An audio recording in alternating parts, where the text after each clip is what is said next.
Is Cape Town becoming a killing field? 7 lives extinguished in another mass shooting. Is this the new normal, and what can we do to stop it? The deadly weekend in Cape Town, 7 people are dead, and the community is reeling. What we know about the Cape Town massacre. You're welcome to the Pulse of Africa community. I hope you're doing great today. If you're joining us for the first time, don't hesitate to like, share, and subscribe to stay informed and connected to Africa's most important news reports. Your engagements will help this video to reach more people. Thank you very much. Welcome back to the channel. It's heavy, I know, but we need to talk about the horrific shooting that took place over the weekend in Cape Town. This isn't just another news blip. This is a stark reminder of the ongoing struggle with gun violence that plagues certain areas of South Africa. The incident occurred late Saturday night in the Khayelitsha informal settlement, specifically in the Inkanini area. Reports are still emerging, but the preliminary information paints a terrifying picture. According to police, a group of armed men entered a residence and opened fire indiscriminately. 7 people were killed at the scene, and several others were wounded. As of now, the exact motive remains unclear, but police are investigating various possibilities, including gang-related activity and extortion. This isn't an isolated event. Sadly, townships like Khayelitsha have been battling high crime rates for years, often fueled by poverty, unemployment, and inadequate policing. Living in an area where the fear of violence is a constant companion, where simply going to the local shop after dark is a calculated risk.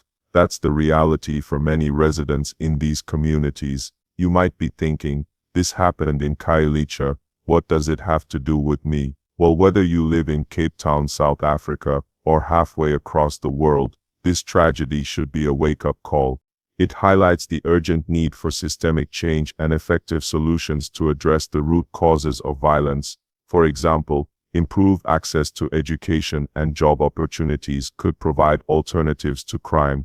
Increased police presence and community policing initiatives could help deter violence and build trust.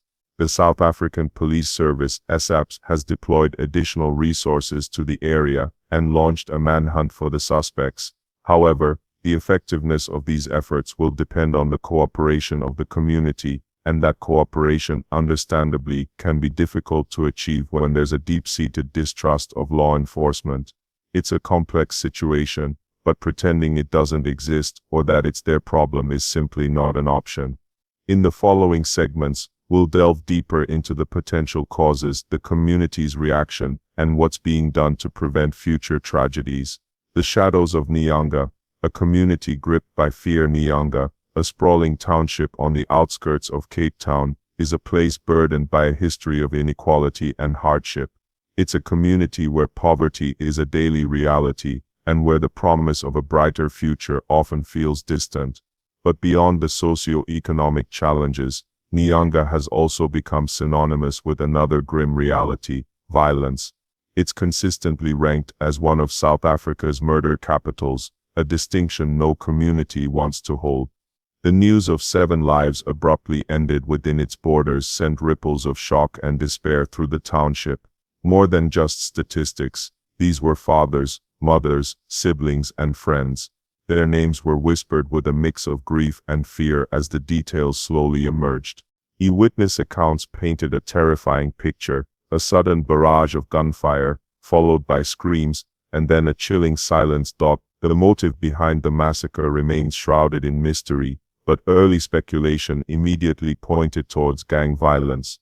Revolt gangs vying for control of territories, lucrative drug routes, or even petty squabbles that escalate into deadly confrontations are all too common occurrences in Nyanga.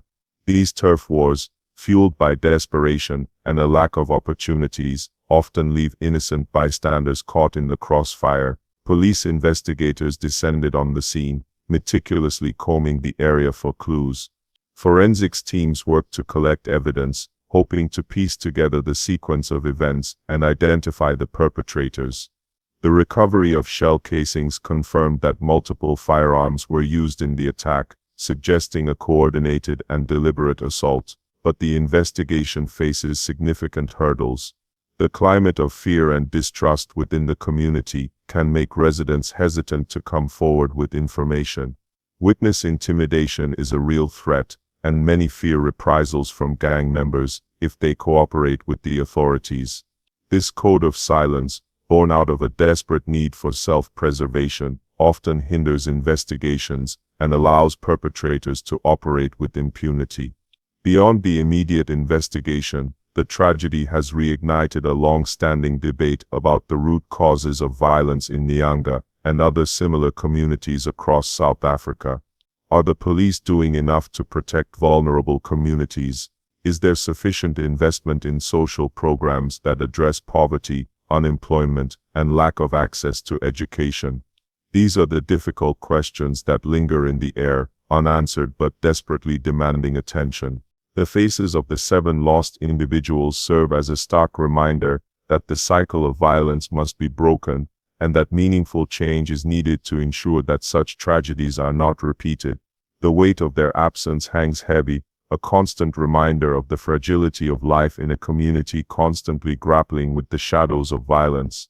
How to stay safe and understand the context. While news of a mass shooting like this is deeply disturbing, it's important to understand that this isn't an everyday occurrence in Cape Town, though violence, sadly, remains a significant problem.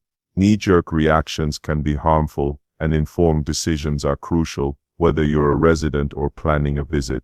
If you're in Cape Town or plan to be, take these precautions, stay informed, follow local news sources and heed any official warnings or advisories issued by the South African Police Service SAPS or your embassy. Understand the areas in Cape Town and where these violent crimes occur. There are areas that are generally much safer than others. Pay attention to your surroundings, especially in crowded areas or at night. Trust your instincts. If a situation feels unsafe, remove yourself immediately. Avoid known trouble spots, research areas known for high crime rates, and avoid unnecessary travel to those locations. This may be tough if you live there, but when going to these areas, make sure you are traveling in groups. Secure your belongings, be aware of petty theft, and take steps to protect your valuables. Avoid displaying expensive jewelry or electronics in public. Don't engage. If confronted by a potential aggressor, avoid confrontation and prioritize your safety. Cooperate with demands if necessary. Travel in groups. If possible, travel with a group of friends or family, especially at night. Beyond personal safety, it's vital to understand the underlying factors contributing to this violence. South Africa continues to grapple with a legacy of inequality and social division. High unemployment rates, poverty, and limited access to opportunities contribute to desperation and fuel criminal activity. Gang violence in particular is a major driver of crime in certain areas of Cape Town. Corruption within law enforcement and the justice system also hinders efforts to combat crime effectively. Walked in here, Councillor, thank you so much for your time. We've walked in, let me just show you, if I can just stand out of the side. Of course, Griselda, this of course is the door leading to the lounge area of the home. We've been inside just now. It's not a sight, I think, that we can show on camera, but just safe to say that it is still extremely upsetting, as you've heard the ward councillor saying there, that he has been left traumatized, as well as a community living in fear, but not just the community of Philippi East. It has become, he says, all too commonplace that these kinds of mass killings are taking place in areas across the Cape Flats, and of course we will be keeping our ear to the ground and checking in with police later on also to establish whether indeed there are any leads, whether indeed there have been any arrests in connection with this mass shooting of 7 people in Better Life in Philippi East last night. Addressing these complex issues requires a multifaceted approach involving government intervention, community initiatives, and socio-economic reforms. Supporting local organizations that work to uplift communities and provide opportunities for vulnerable youth is a tangible way to contribute to long-term solutions. It's also crucial to advocate for accountability and transparency within the government and law enforcement agencies. While immediate change might not be visible, sustained efforts can create a safer and more equitable society for all. Don't let fear define your perception of Cape Town. By staying informed, taking precautions, and understanding the broader context, you can navigate the city safely and contribute to a more positive future. This tragedy in Cape Town highlights the devastating impact of gun violence and the urgent need for solutions. 7 lives were brutally cut short, leaving families and a community shattered. We've explored the possible causes, the community's reaction, and the ongoing investigation. Now we need your help to ensure this story gets the attention it deserves, and to continue shedding light on issues like this. Please like this video to help it reach more people. Comment below with your thoughts on how we can address violence in communities and what solutions you believe are most effective.